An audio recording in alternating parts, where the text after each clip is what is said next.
All right.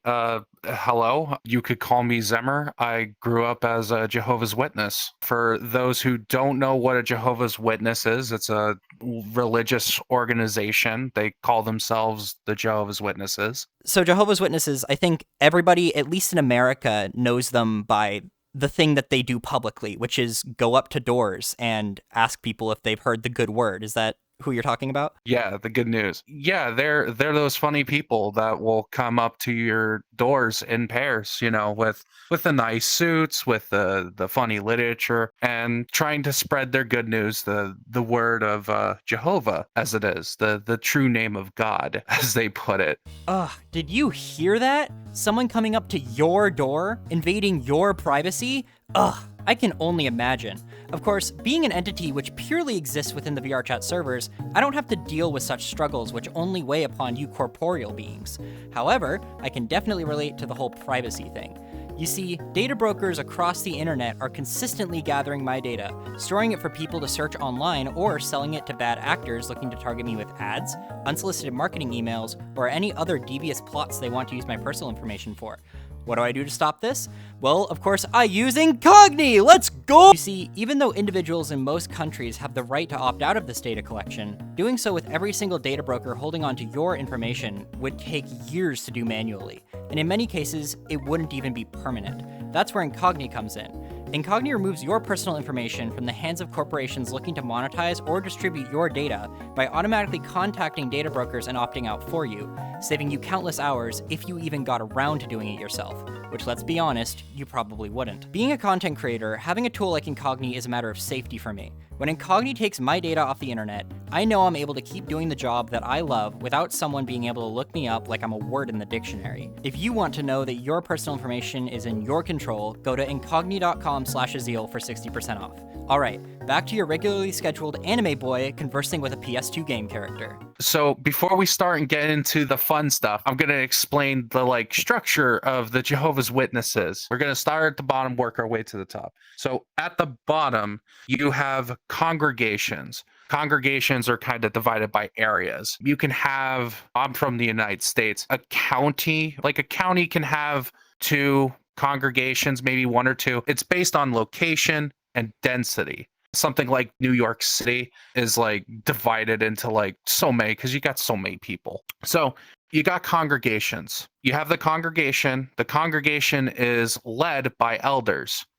Elders are senior members of church. They are overseers. Elders, always male. I don't think they've backpedaled on that decision. Witnesses believe women, family makers, and whatnot like that. Men should still be in charge, should still give speeches. Elders, they're the religious leaders of the congregation. Above them, you have district overseers. They oversee many congregations within a set area. Above the district overseers, you have the faithful and discreet slave. Such a funny name. My gosh. Yeah, what the hell? That sounds like a Dark Souls boss.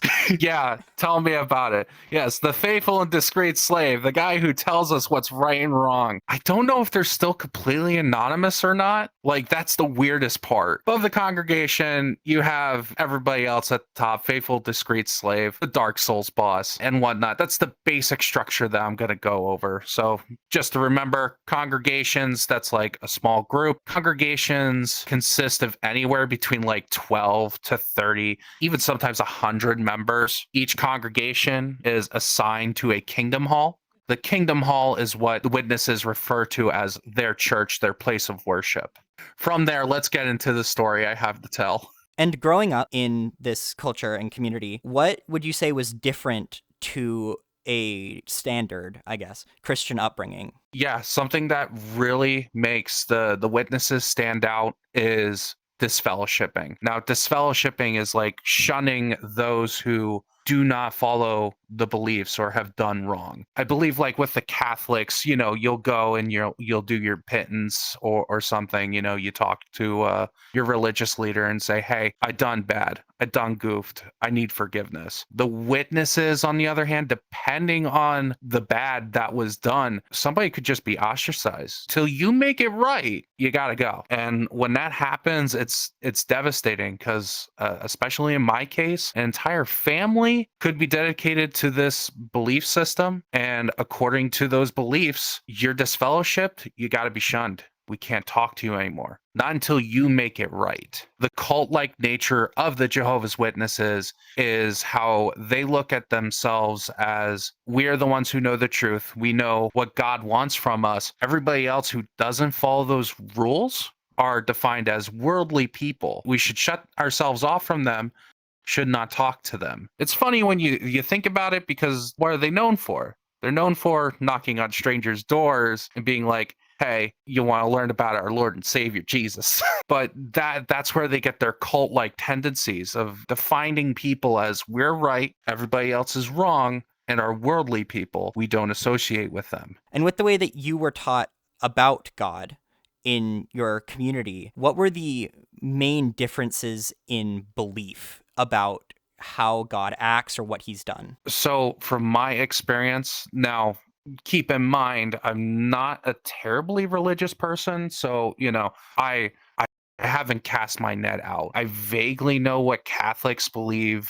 I have a vague understanding of things like the Trinity. Anything beyond basic Christian beliefs, very foggy on. I will say the witnesses, they seem to have, from my perspective, a similar view of what God is supposed to be, but big differences being God isn't characterized as being a vengeful being. I say being because God isn't really a person. God is a being. He's not like the Holy Spirit, the whole Trinity thing. That's not a thing. Jesus is also his own person. He's not just God come to earth. He is the Son of God. They characterize God as, he's not vengeful, but he is a loving God. He is a forgiving God. Jesus is the Son of Jehovah. He was the only begotten Son, in fact, is how it is described by the witnesses. Because the whole point of Jesus coming to earth, to the mortal realm, coming from heaven, was to die for the sins of everybody up until that point. Humanity was having a hard time.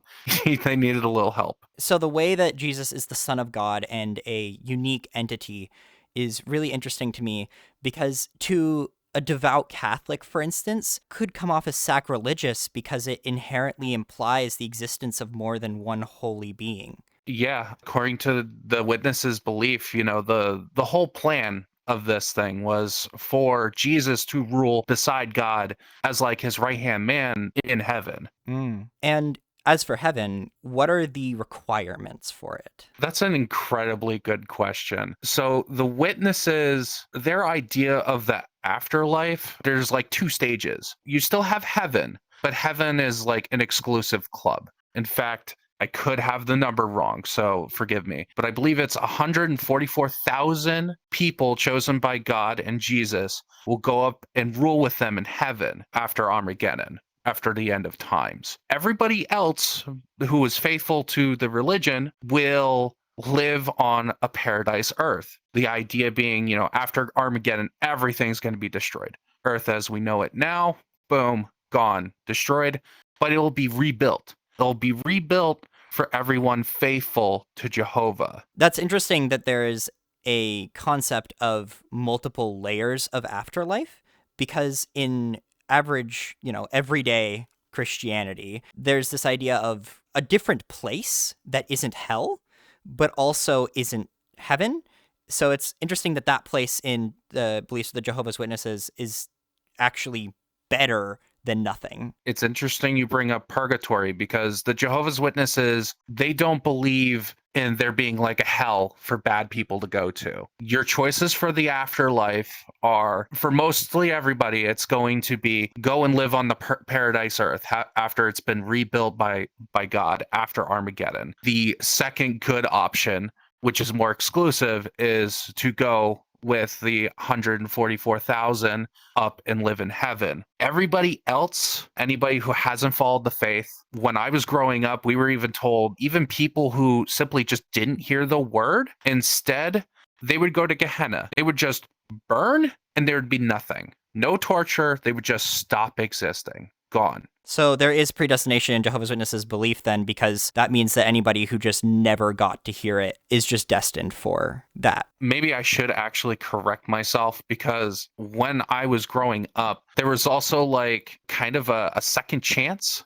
that people would be given. The timeline events is like, we have present day. Eventually we'd have Armageddon. Once Armageddon, everything gets wiped out. The slate wiped clean. You have the 144,000 go up to heaven, and everybody else who was following, they would stay on paradise earth. Then you kind of have round two, Armageddon to Electric Boogaloo, where they kind of give the people who hadn't heard the message a chance to have a chance. Because truth be told, when you look at the witnesses, they have like, I don't know the number off the top of my head, but I think it's like in the 10 of millions of members, like worldwide. When you're looking at a planet full of billions of people, yeah, not everybody's going to hear your good news. So you kind of need that round two. My partner was raised in Calvinism, which is a very harmful sect of Christianity that believes in predestination and original sin to the point where you are literally worthless until you are redeemed by finding God.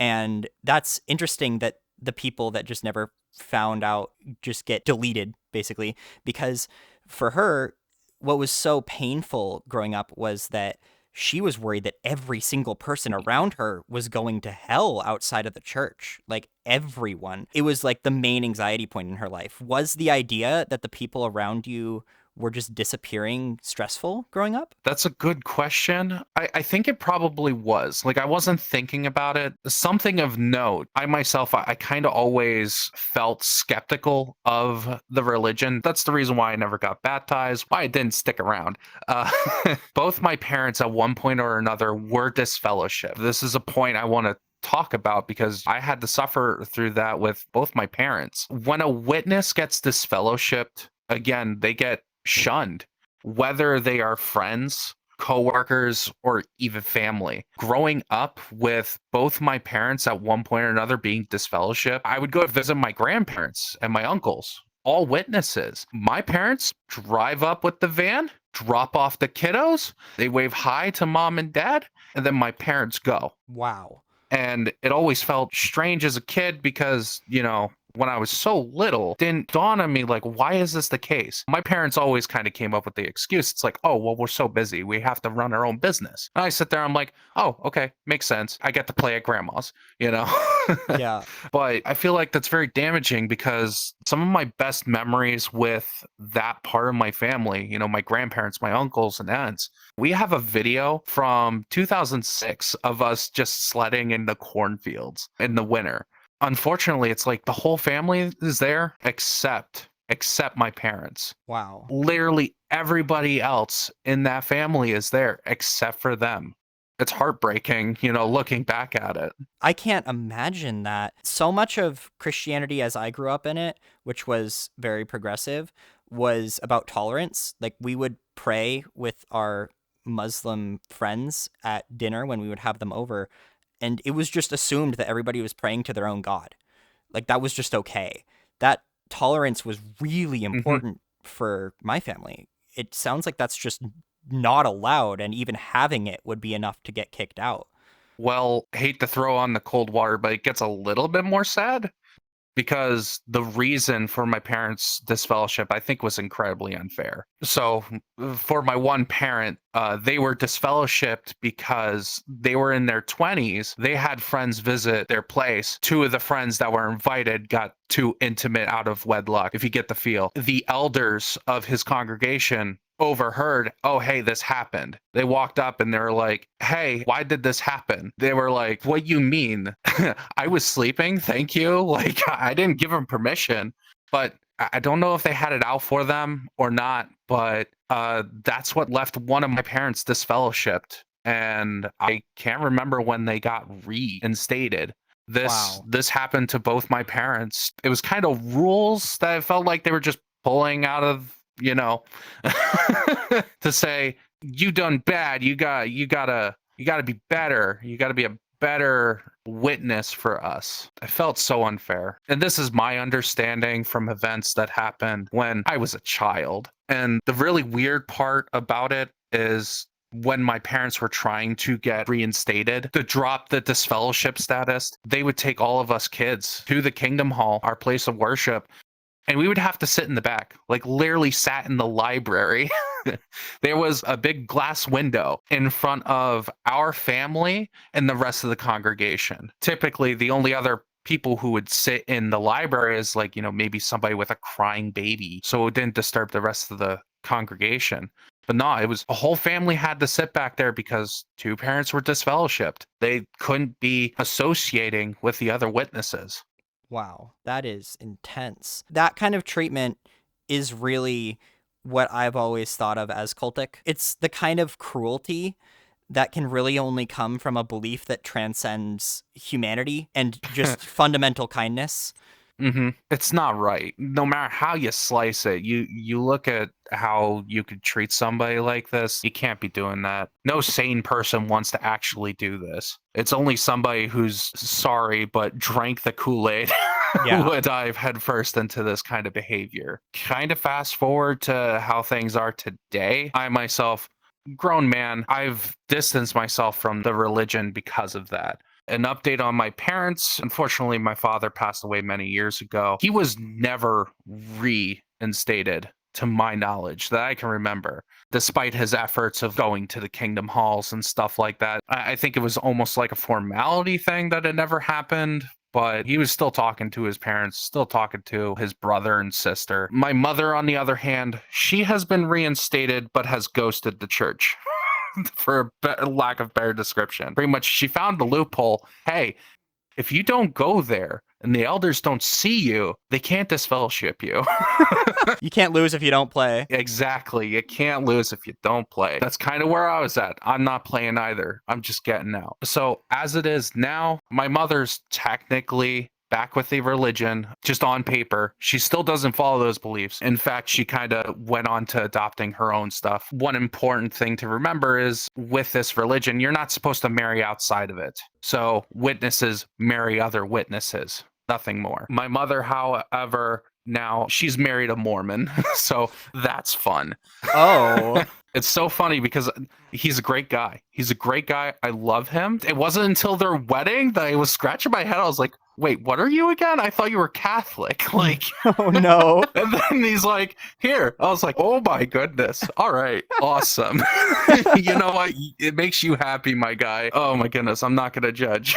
Yeah. From there, because of all this, it feels like my relationship with my family is tainted. As I said, I can't look at old memories without feeling that pang of like, the family's not all there. There's something missing.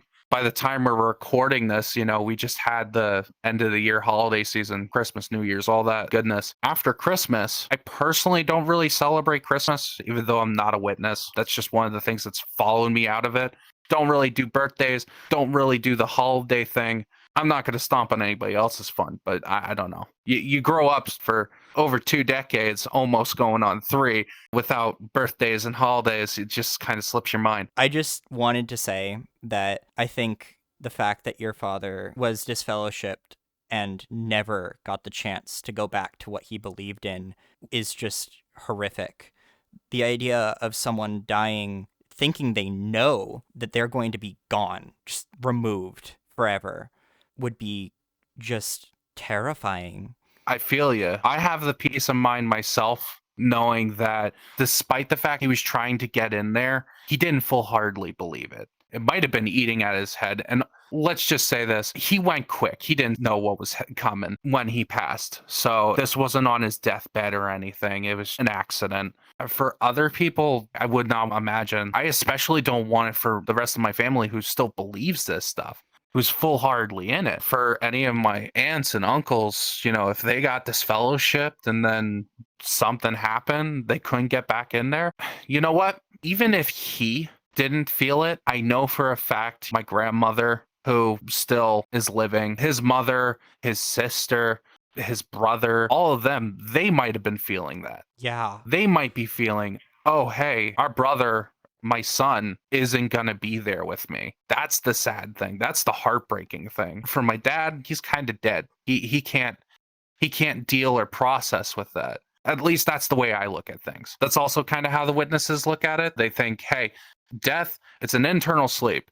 They dead, they dead. They're not sitting there. Not until Armageddon is anybody going to come back and have thought again. Until then, they're gone. They're not existing. Don't worry about them. That's something I kind of personally carry for myself. Maybe there is an afterlife, but unfortunately, when somebody dies, I don't think they're going to have that conscious thought. That's why I don't really believe in ghosts, yet I still yell at the house when a light flickers.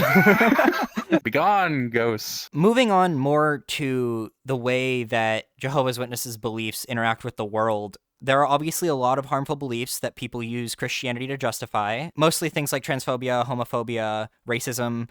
Are these things that are part of the church? Part of the Jehovah's Witnesses? Yeah. Yes. Is it violent hate? No. Would not describe it as violent hate. The homophobia, it's there. I would not say it's violent. Instead, they absolutely believe that being gay is a bit of a choice. It should be shunned. There's a kid's cartoon that kind of infamously came out a couple years ago where these are made by the Jehovah's Witnesses. I can't remember the name of the cartoon, but in the cartoon, you have the daughter going to her mother and being like, hey, look at the drawing my classmate made today. And the drawing is of two mothers. The basic rundown of it is, hey, they're wrong. They're not going to heaven. Oversimplified. I can't even remember the exact wording they used, but like, what's the strangest thing is, I'm watching that and I'm like, I've heard this before. To have one of my trans friends, she sent me the video back and I was like, oh, it's there. Like, it's this. Like, I recognize the cartoon because my family has shared it with me, even though it's kind of out of my time. But she shared it and she's like, what in the world is this? And I was like, oh, yeah, that's nothing. That's, that's normal witness talk, No. It shouldn't be normal, but for them, unfortunately, it is. As far as transness, I just mentioned my trans friend. I have a fun fact, but with all of them, the witnesses believe that Jehovah created everybody to a design, and transness probably breaks that. The whole hullabaloo around trans folks, I know it's not a new issue, but again, all the noise around it is new, quote unquote. I haven't been able to personally witness what their actual talks have to say about it or literature. I know for a fact my family's never going to share this with me because cis, straight, male, these kind of issues flies right over their head. They don't bother bringing it up with me. Well, I can tell you that the experiences you have with the way that they treat queer people is absolutely nothing new to Christianity, which I'm sure you're aware of. Like the whole you were created in God's perfect design and therefore you can't change anything about yourself is a very common and obviously very harmful belief of a lot of Christian faiths. So good to know that's still part of it. Yeah, even though the history of the witnesses is so strange. I don't have it in memory, but from what I can remember of it, the history of the witnesses can date all the way back to the 1900s, early 1900s. I believe it first started as the Bible students. Like, they weren't even called the Jehovah's Witnesses. They didn't call themselves the Jehovah's Witnesses till I think the 70s. Up until that point, Bible students, they're like, hey, yo, we did all this weird funky math. We measured the pyramids in inches. And we like multiplied and divided and added this and that. We came up with the number 1912. 1912? That's when our world's gonna end. No joke. It's gonna end. I'm telling you. So people bought into it. They do that thing where they're like, hey, the world's gonna end. Why not sell all my stuff? Maybe go on vacation or something. 1913 comes around. We have like a world war. Bible students, they split. And then they split again. And then I think it was during the third split that you finally get the Jehovah's Witnesses that we have of nowadays. It's so baffling, especially the way they present it and all their talks and whatnot. Like, at one point, they believed, hey, this is the date. This is the date. It's all going down here. All right. Now they're just like, oh yeah, well, this is all God's thing. We don't really understand where the end's coming. We know the end's coming though. Armageddon, it's around the corner. It could be tomorrow. It could be next week. It could be right now. We don't know. It's so funny when religious organizations are just like, yeah, we're going to retcon that. Don't worry about it. And then they have to come up with an excuse. Yeah. To talk about more retcons from the witnesses, blood transfusions. That's a really good one. I think it was in the 80s. I could be wrong. Exact dates, I'm very bad with dates. But at one point, they sat there like, hey, blood transfusions, they're bad. Don't do that. Blood's sacred, okay? Keep it in your body. Don't give it to somebody else. What are you, a vampire? Then, fast forward, they sat there like, hey, yo, we looked at the scriptures again. I think blood transfusions are actually cool. It's fine, because we're not vampires. We're not eating the blood, so it's okay. That's the criteria, huh? Not really. I'm just trying to be funny with it. The scriptures do say you shouldn't eat blood. There's an ounce of truth in there. They changed their mind. Hey, blood transfusions are good. Science. Yeah, that's cool. But then jump to now, they reverted it yet again. Oh my blood transfusions. No, man, we can't do that. Retcons in your religion. Hate to see it. I call that kind of belief where you can't get a fundamental piece of healthcare. I call those beliefs pro-death. Yeah, well, hey, you know what? Where the good outcome is you die a good witness. Hey, Goddamn. just forget about all the babies that needed blood transfusions that didn't have a chance, but Pro-lifers immediately giving up their interest in life the moment that the baby is born. yep. Yeah, so many funny beliefs. Oh man, another funny belief for you. Birthdays. Can't have them. They're bad. No. They're the ones who do You want to that? hear why? Yeah, no birthdays. I have been on this mortal plane for, the better part of a long time. I maybe had like one birthday, one cheap birthday. That's so sad. Personally, I'm not too heartbroken, as I say through maybe my inside tears. But the reason why no birthdays is because some people died. 2 people died. Can't remember the exact stories. I believe the one was with Psalm. 2 birthdays happened. Completely unrelated, completely different. This one was here, many years apart. These birthdays happened, and one of the followers of Jehovah get beheaded. And because of that, we shouldn't do birthdays. We can't have any more beheadings or something. I don't know. It's so silly. I think maybe the more valid justification that they have is the witnesses believe you shouldn't celebrate anything but Jehovah. They're looking at birthdays as if you're a king for a day or something. And instead of, family and friends getting around and just having sweets and being like, hey, bud, I'm glad you're still here. Have a piece of cake. Now, that kind of belief I call anti-fun. So we have pro-death and anti-fun in one place. Oh man, I hate to see it. It's always fun every once in a while when I have a new friend or a friend who hasn't heard this kind of stuff before and they ask about it or they come to realization is like, wait, you grew up as a Jehovah's Witness? And then it's like, oh, my guy, strap in. We're going to have a little bit of fun, Oh my gosh. Well, I'm glad that so many people can get that experience, even if indirectly. You've definitely done a lot of informing. Thank you. I feel like you can find other sources who can absolutely structure things a little bit better and at least get dates right. Yeah, but tell me where you can hear Daxter tell me about it. That's a good point. You got me there. Tell me a story, I wanna hear it. You might think it's boring, but I'm interested. Tell me a story, I wanna hear it. You might think it's boring, but I'm interested.